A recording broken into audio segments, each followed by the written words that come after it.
जो बच्चे छोटे थे माशाल्लाह उनके बाल बच्चे हो गए। अब बच्ची जो आती थी वो भी अपने शौहर के साथ आते और कहते हैं अंकल के पास मैं लोग आते थे, अब्बू लेके आते थे, तो मुझे उस टाइम बड़ा खुशी होता है, बहुत अच्छा लगता है। तकरीबन मैं बंगाल मशरक़ी पाकिस्तान में रहा, रंगपुर में रहे हम, समझे ना। छोटे में हम जो है रंगपुर में पैदा हुए हैं बंगाल में, और वहाँ से हम चले जंग के दरमियान में 74 में हम जब आए ना तो हमें भुट्टो ने लाया था पार्टीशन में, और हमारे भाई इंडियन कैद हुआ था। इंडियन कैद की वजह से हम लोग फौजी में हमारे भाई थे, तो उसकी वजह से हम लोग आए यहाँ। और आने के बाद हम पंजाब झंग में रहे, वहाँ पे हमें क्वार्टर मिला था, लेकिन फिर वहाँ पे नौकरी वगैरह नहीं होने की वजह से फिर हम कराची आ गए। कराची में यहाँ पर जो है ना मैं तकरीबन 77 से हूँ।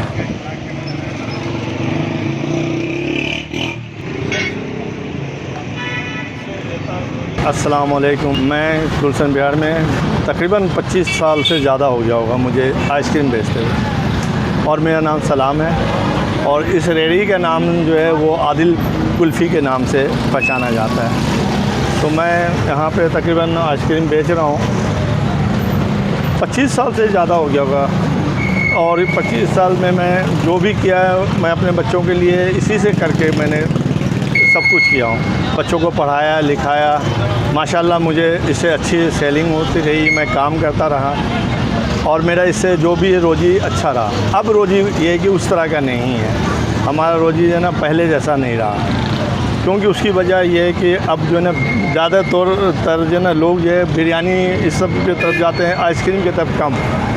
तो मैं बहुत पुराना यहाँ पे हूँ आइसक्रीम के ऊपर। ये जब मैं इसको लगाया था तो 6 रुपये से 10 रुपये का था ये, आज ये तकरीबन 50 का भी है, 60 का भी है, 70 का, 3 साइज़ में है। ये अपने घर पे बनाता हूँ मैं अपने किचन में, और मैं उसको तैयार करने के लिए खोया, दूध, चीनी, ये इसकी ज़रूरत होती है, समझे ना। और फालूदा के लिए जो बनता है वो फालूदा अलग होता है, जिसका नाम रेफान पाउडर है, जिसे आप अरारोट भी कहते हैं, लेकिन अरारोट इस तरह का नहीं हो जो पीला वगैरह हो, तो वो नहीं बनेगा। रेफान हो अच्छी वाली तो फिर बनता है। ये मेरे बच्चों लोग कहते हैं कि अब्बू आप बहुत फिट हैं और ऐसे रहिए, वरना आप फिर बैठ गए ना तो फिर नहीं कर पाइएगा। माशाल्लाह मेरे बच्चे 2 गवर्नमेंट जॉब में हैं, एक को मैंने दुकान भी करके दिया हुआ है, फिर भी मैं इस काम में हूँ। माशाल्लाह मैंने एक बच्चे को तकरीबन 14 क्लास पढ़ाया हूँ, दूसरा को भी तकरीबन मास्टरी उसको भी कराया, एक जो है ना वो मैट्रिक करके रुक गया। मेरे 3 बेटे हैं, 4 बच्ची हैं। नहीं, अभी हमारे पास 2 बेटी की शादी हुई है और 1 बेटे का।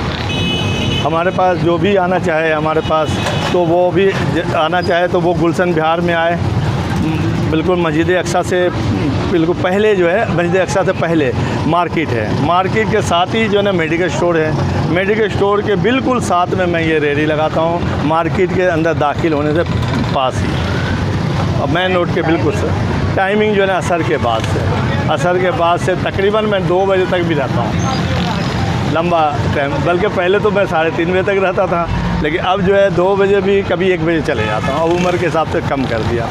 नहीं, मेरा कोई छुट्टी नहीं है, सिर्फ छुट्टी ईद के दिन होते हैं, बकरीद वाले दिन होती हैं, और 10 मुहर्रम को होता है, और 12 रबीउल को होता है। ये काम हमें इसलिए अच्छा लगा कि ये मेरे काम जो ना सही है, जायज़ भी है, अच्छा भी है। ये मैंने सीखा था, एक था हमारे दोस्त, मैंने उनसे सीखा था ये काम, और वो रमज़ान भाई हमारे बहुत प्यारे, अल्लाह ताला उनको और सेहत दे, उन्होंने मुझे काम सिखाया, वरना मुझे कोई काम ये सिखाता नहीं था।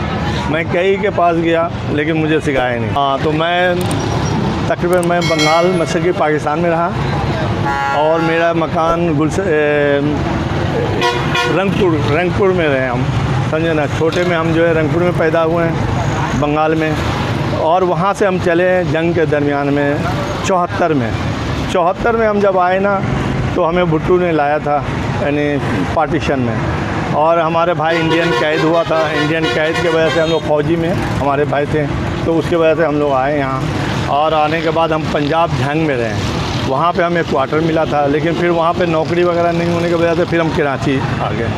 कराची में यहाँ पर जो है ना मैं तकरीबन 77 से हूँ इस जगह पर, और जो दुकान लगा हुआ है ये तकरीबन 90-95 से ये लगा हुआ है, ये दुकान जो है जो बच्चे छोटे थे माशाल्लाह उनके बाल बच्चे हो गए। जो भी आए ना अपने बच्चे को लेके खिलाने के लिए, अब वो बच्चे को लेके आते हैं। अब बच्ची जो आती थी वो भी अपने शौहर के साथ आते हैं और कहते हैं अंकल के पास मैं लोग आते थे, अब्बू लेके आते थे। तो मुझे उस टाइम बड़ा खुशी होता है, बहुत अच्छा लगता है कि हमें ज़्यादा इस तरह के जब कोई बताता है। ये हमारे बच्चे का नंबर है, सबसे छोटे वाले का, वो मैं बताने लगा हूँ 0 3 1 2। ये तो कोड नंबर हो गया। 3 0 3 7 9 7 0। ये हमारे बेटा का नंबर है। नहीं आते हैं, इस तरह का ऑर्डर आ जाते हैं, लेकिन मैं नहीं किया बेटा, उसकी वजह है कि मुझे परेशानी होगा, उम्र के हिसाब से अब बहुत मुश्किल है। ये आते हैं आते लोग आके मैं बोल देता हूँ कि ऐसा करो मुझसे 50 पीस ले जाओ, 60 पीस ले जाओ, तो वो ले जाते हैं, ऐसा कर लेते हैं। तकरीबन अब जो है ना तकरीबन 50 पीस बेच लेता हूँ। और पहले जो हम इससे जब हमारी स्टार्टिंग थी ना, या जो भी हमारे बच्चे थे, तो तकरीबन 250 से 300 पीस बेचता था मैं। जब भी मैंने बताया ना कि मैं अपने बच्चों को पढ़ाया लिखाया इसी से, आज मैं इस मकाम पे हूँ, इसी के वजह जो भी है बेच लेता हूँ। और मेरी सर्दी में जो है ना तरकीब, वो है सूप का। वो भी लोग मुझे पहचानते हैं सूप से भी। सर्दी में मैं सूप बेचता हूँ, अंडे वाला सूप, और गर्मी में आइसक्रीम। ये दो ही आइटम है। और से तकरीबन मैंने बोला ना 95 से अब तक हूँ मैं इसी जगह। अल्लाह का शुक्र है, रोशनी भी बहुत अच्छा है। दांत सिर्फ अब एक टूटा है, ये 3-5 महीना पहले बना, एक भी दांत भी नहीं कुछ था। बहुत अच्छा, अल्लाह का शुक्र है। हाँ, अब हार्ट का भी मरीज़ हो गया हूँ, और ब्लड प्रेशर भी है, शुगर भी है अब, लेकिन फिर भी मैं अभी आपके सामने मजबूत हूँ। हाँ, तमाम मेरे देखने वाले को मेरे तरफ से सलाम, और मेरे लिए दुआ भी करें। आप लोग भी अल्लाह ताला खुश रखे, तुम लोग सबको कायम रखो। अल्लाह हमारे मुल्क को भी अच्छा रखे, और तुम लोगों को अल्लाह रोज़ी दे। जिस तरह से मैं कमा के अपने बच्चों को खिला रहा हूँ, इस तरह तुम्हें भी अल्लाह खिलाए। अल्लाह